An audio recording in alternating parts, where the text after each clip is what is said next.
On va commencer par étudier les fonctions, tout d'abord.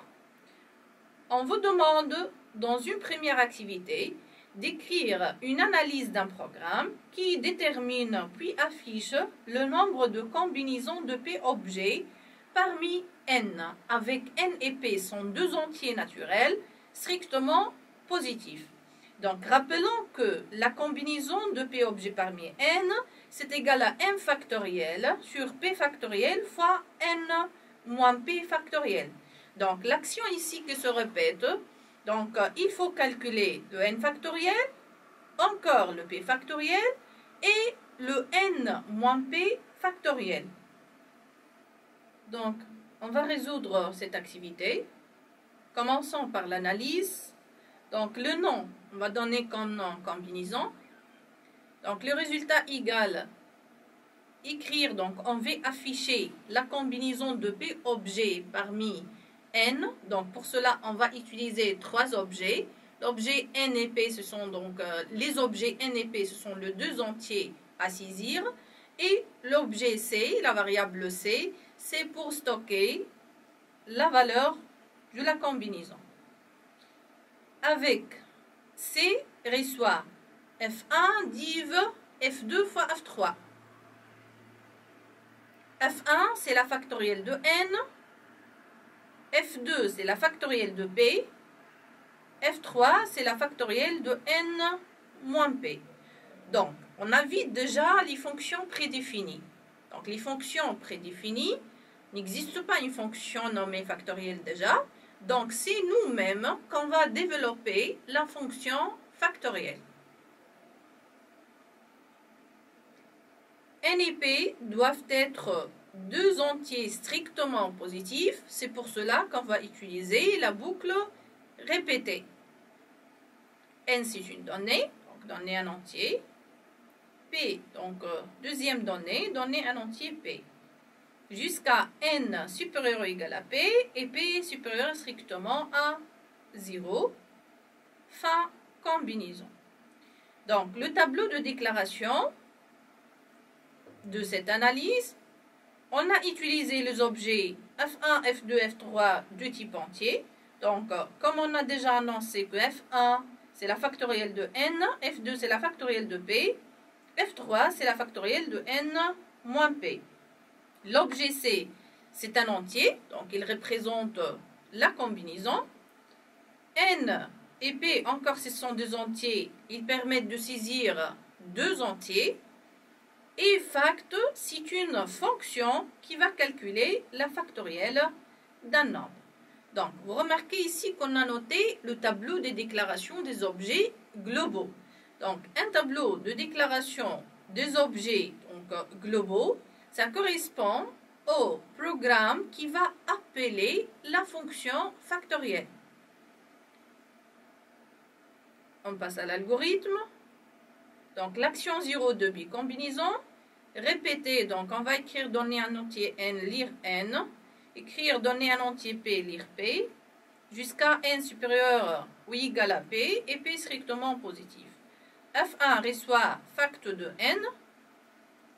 F2 reçoit fact de P.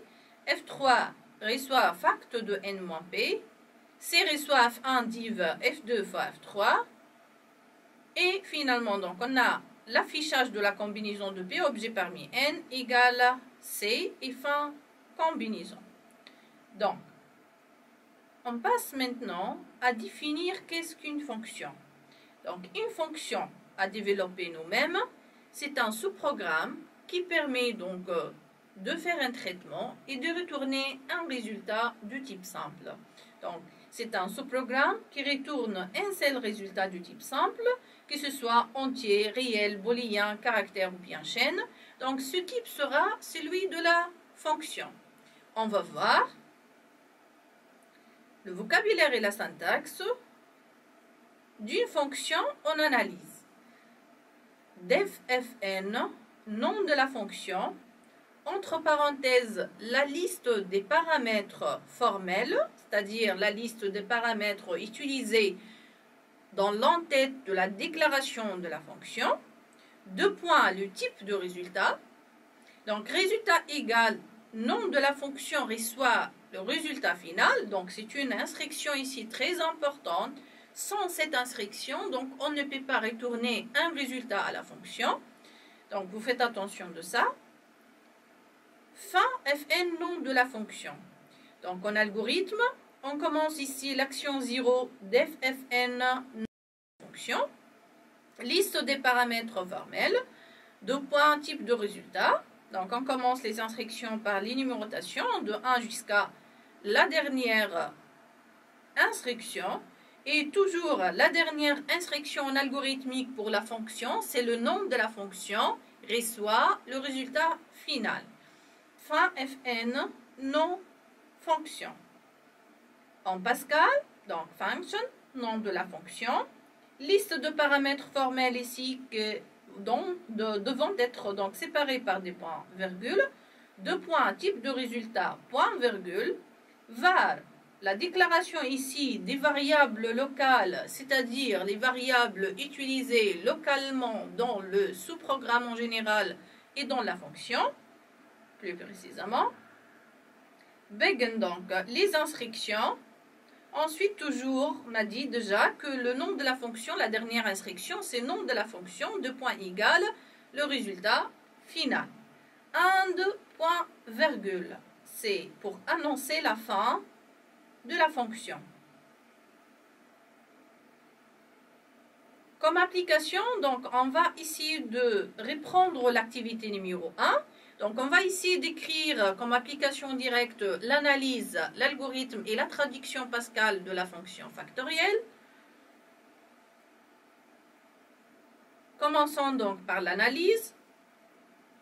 Donc, on va ici d'appliquer directement donc, le vocabulaire et la syntaxe de la fonction. Donc, on va commencer notre fonction par l'entête d'ffn fact.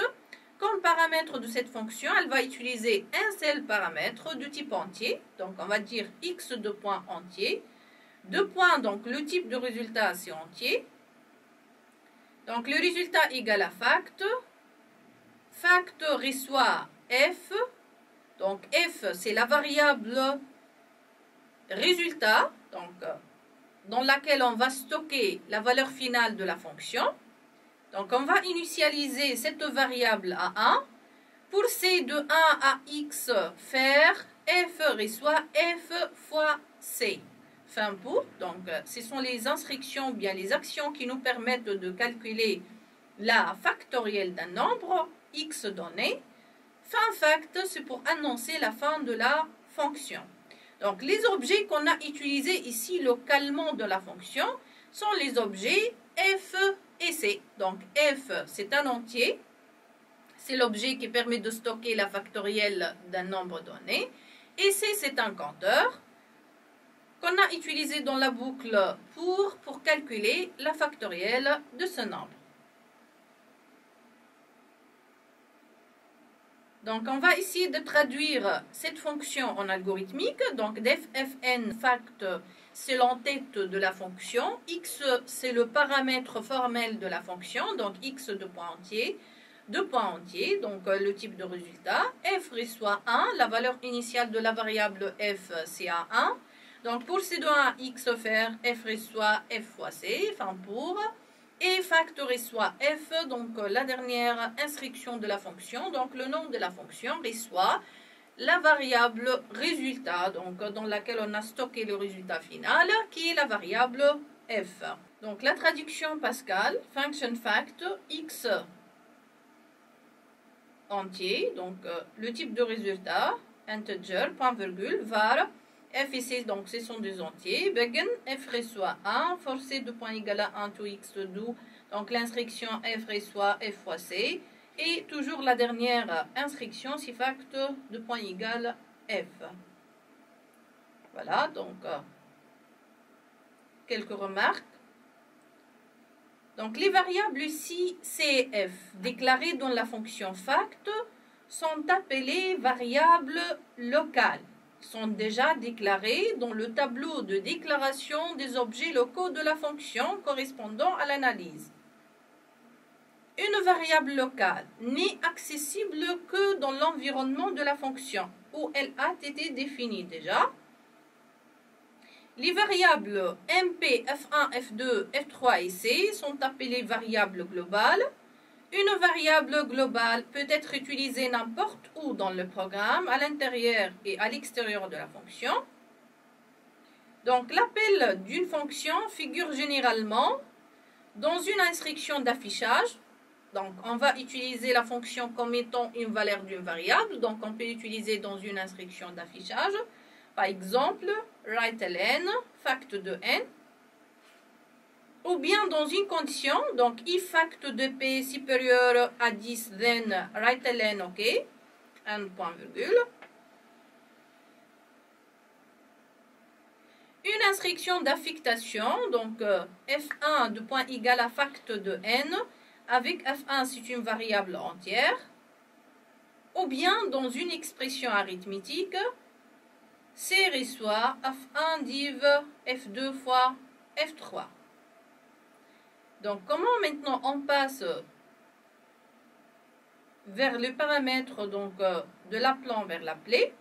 Donc, il existe ici deux types de paramètres. Donc, les paramètres formels se trouvant au niveau de l'entête de la déclaration de ce programme et les paramètres effectifs figurant au niveau de l'appel de ce programme. En fait, donc, les paramètres effectifs et les paramètres formels doivent s'accorder de point de vue nombre, ordre et type. Le passage de paramètres, donc la substitution des paramètres effectifs aux paramètres formels au moment de l'appel, s'appelle passage des paramètres. Elle correspond à un transfert de données entre le programme appelant et le sous-programme ou bien l'inverse. Donc, ce passage peut se faire par valeur ou bien par variable, et ça selon le sens de passage entre les paramètres effectifs et les paramètres formels. Donc, on va expliquer le passage par valeur. Donc, le passage de paramètres par valeur permet au programme appelant de transmettre une valeur au sous-programme appelé. Donc, les paramètres ici transmis par valeur font communiquer l'information dans un seul sens, de programme appelant vers le programme appelé. Passage par variable, donc le passage de paramètres par variable permet au programme appelant de transmettre une valeur au sous-programme et inversement. Donc les paramètres passés ici par variable sont précédés par le mot-clé var au moment de la déclaration, que ce soit en analyse, en algorithmique ou bien en Pascal. Donc le programme appelant fait passer donc un paramètre au programme appelé. Donc il y aura une modification des valeurs au sein du programme appelé. Donc le programme appelé, il va retourner ce résultat au programme appelant.